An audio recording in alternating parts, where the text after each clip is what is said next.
Carga y descarga de un capacitor. Análisis de su fórmula y gráfica.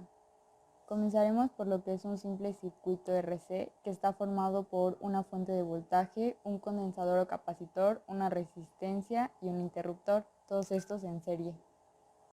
¿Qué pasa si cerramos el interruptor? En esta siguiente diapositiva les muestro el mismo circuito resuelto.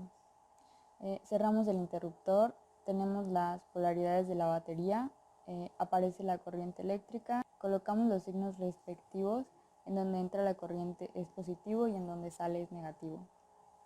Cuando el condensador está descargado tiene un voltaje de 0 volts. En el momento en el que se cierre el interruptor queda conectado a la batería y si la batería tiene un voltaje de 10 volts, por ejemplo, todas las cargas de la batería se van hacia el condensador. Estas son las gráficas cuando comienza la carga y cuando se descarga.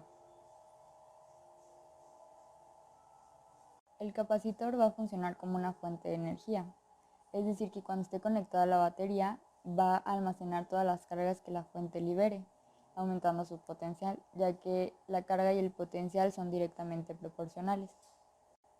A medida que fluyan las cargas desde la fuente hacia el circuito, van aumentando las cargas dentro del condensador y también va aumentando su potencial. De acuerdo con la siguiente expresión, en donde el voltaje del capacitor va a ser igual al voltaje de fuente por 1 menos E a la menos T sobre tau, donde T va a ser el tiempo en el cual estas cargas estén fluyendo por esta malla a través del capacitor C1. Este estado se considera como estado de carga del capacitor, ya que el mismo va a aumentar la capacidad de carga en su interior en función del tiempo. Si desconectamos el interruptor, no van a fluir las cargas desde la fuente hasta el circuito.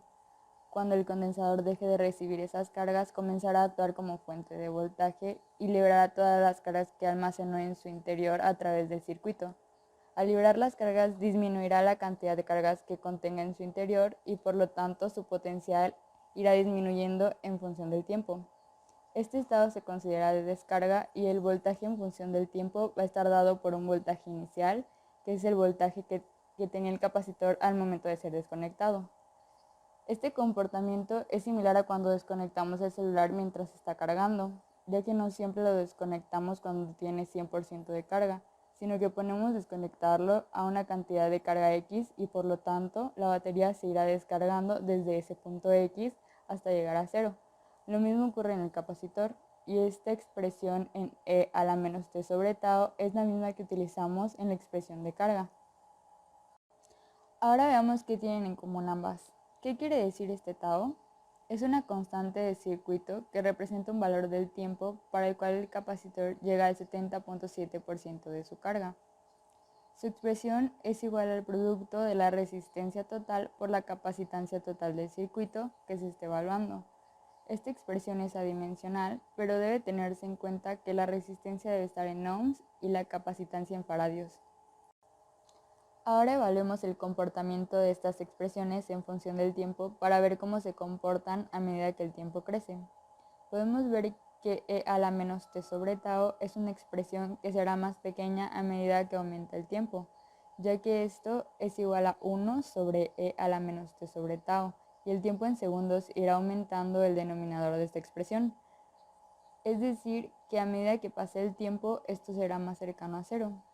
Teniendo que el resultado va a acercarse a 1 por el voltaje de fuente, como podemos ver en la gráfica.